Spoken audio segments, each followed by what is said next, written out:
Welcome back to our channel மாணக்கராசிரியர். இன்றைக்கி இந்த வீடியோவில் 11க்கும் 10க்கும் சப்ளிமெண்ட்ரி எக்ஸாமினேஷனுக்கான ரிசல்ட்டுக்கான ஒரு டேட் அப்டேட் தான் வந்து பார்க்க போகிறோம். ஆல்ரெடி வந்து பார்த்தீங்கன்னா 12க்கு சப்ளிமெண்ட்ரி எக்ஸாமினேஷன் ரிசல்ட் வந்து பப்ளிஷ் பண்ணிட்டாங்க. இப்போ 10th 11க்கு எப்போ சப்ளிமெண்ட்ரி எக்ஸாமினேஷன் ரிசல்ட் வரும் அப்படிங்கிற மாதிரி எல்லாம் எதிர்பார்த்துட்ருப்பீங்க. ரிசல்ட் பொறுத்த வரைக்கும் மேபி வந்து நமக்கு செவ்வாய்க்கிழமை, அதாவது நாளைக்கு வரத்துக்கான பாசிபிலிட்டிஸ் வந்து ரொம்ப அதிகமாக இருக்குது. இன்றைக்கி வந்து பார்த்திங்கன்னா மண்டே, நாளை செவ்வாய்க்கிழமை வந்து பார்த்திங்கன்னா 10th 11th 2 ஸ்டாண்டர்டுக்கும் வந்து ரிசல்ட் வந்து ரிலீஸ் பண்ணிடலாம் அப்படின்னு சொல்லியிருக்காங்க. ஸோ அது மட்டும் இல்லாமல் வந்து பார்த்திங்கன்னா நாளை ரிசல்ட்டு விட முடியாத பட்சத்தில் ஆகஸ்ட் ஃபஸ்ட்டு வீக்கில் கண்டிப்பாக ரிசல்ட் வந்துடும் அப்படிங்கிற மாதிரி சொல்லியிருக்காங்க. ஆல்மோஸ்ட் எல்லா ஒர்க்கும் முடிஞ்சு 10th 11th paper validation camp, இதில் சப்ளிமெண்ட்ரிங்கிறதுனால பேப்பர் ரொம்ப கம்மியாக தான் வந்திருக்கும்.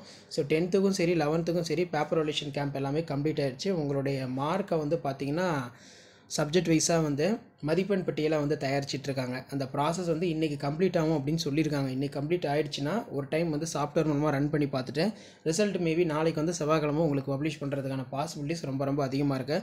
அப்படி இல்லாத பட்சத்தில் ஆகஸ்ட் ஃபஸ்ட்டு வீக்குள்ளே 10th 11க்கான சப்ளிமெண்ட்ரி எக்ஸாமினேஷன் துணைத் தேர்வு முடிவுகள் ரிலீஸ் பண்ணிடுவோம் அப்படிங்கிற மாதிரி கல்வித்துறை அதிகாரிகள் தரப்பில் வந்து சொல்லியிருக்காங்க. பேப்பர் வேலிடேஷன் கேம்ப் எல்லாமே வந்து முடிஞ்சிருச்சு. சப்ஜெக்ட் வைஸாக Tamil, English, maths, science, social science அந்த ரெஜிஸ்டர் நம்பர் பிரகாரம் சப்ளிமெண்ட்ரி எக்ஸாமினேஷன் எழுதியிருப்பாங்கள்ல, அவங்களுடைய நம்பர் பிரகாரம் இப்போ மார்க் அப்டேட்டிங் ப்ராசஸ் வந்து நடந்துகிட்ருக்கு. சாஃப்ட்வேர் கிரியேஷன் வந்து பார்த்தீங்கன்னா போயிட்டுருக்கு.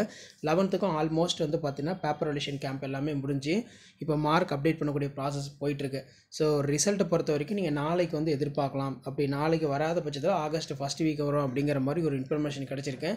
ஸோ ரிசல்ட் ரிலேட்டடாக நாளைக்கு கண்டிப்பாக உங்களுக்கு அப்டேட் பண்ணுறேன். நாளைக்கு ரிசல்ட் வருதா இல்லையா, சப்ளிமெண்ட்ரி எக்ஸாமினேஷன் எல்லாம் எல்லாரும் ஆவலாக எதிர்பார்த்துட்ருப்பீங்க. இப்போயே வந்து பார்த்தீங்கன்னா நமக்கு 2 மாதம் வந்து போகுது. ஸோ அதனால் இதில் பாஸ் பண்ணவங்க அடுத்து காலேஜ், டிப்ளமோ, பாலிடெக்னிக் இந்த மாதிரி சேருவீங்க. உங்களுக்கான ரிசல்ட் அப்டேட் நான் அடுத்த வீடியோவில் வந்து அப்டேட் பண்ணுறேன். மேபி ரிசல்ட் வந்து பார்த்திங்கன்னா நாளை வந்து பார்த்திங்கன்னா 29ஆம் தேதி ரிசல்ட் வந்து ரிலீஸ் பண்ணுறதுக்கான பாசிபிலிட்டிஸ் ரொம்ப அதிகமாக இருக்குது. பள்ளிக்கல்வித்துறை அதிகாரிகளுமே ஆலோசனை பண்ணியிருக்காங்க சப்ளிமெண்ட்ரி எக்ஸாமினேஷன் ரிசல்ட் ரிலேட்டடாக. ஸோ அதன் அடிப்படையில் தான் நமக்கு 12க்கு ரிசல்ட் வந்துச்சு. இப்போ 10th 11க்கு நாளைக்கு ரிசல்ட் வரதுக்கான சான்சஸ் ரொம்ப அதிகமாக இருக்குது. அப்படி அப்டேட் இருந்துச்சுன்னா கண்டிப்பாக அப்டேட் பண்ணுறேன். மாணக்கராசிரியர் சப்ஸ்கிரைப் பண்ணுங்கள். வீடியோ பண்ணுறதுக்கு ஃபார்வர்ட் பண்ணுங்கள். தேங்க்யூ.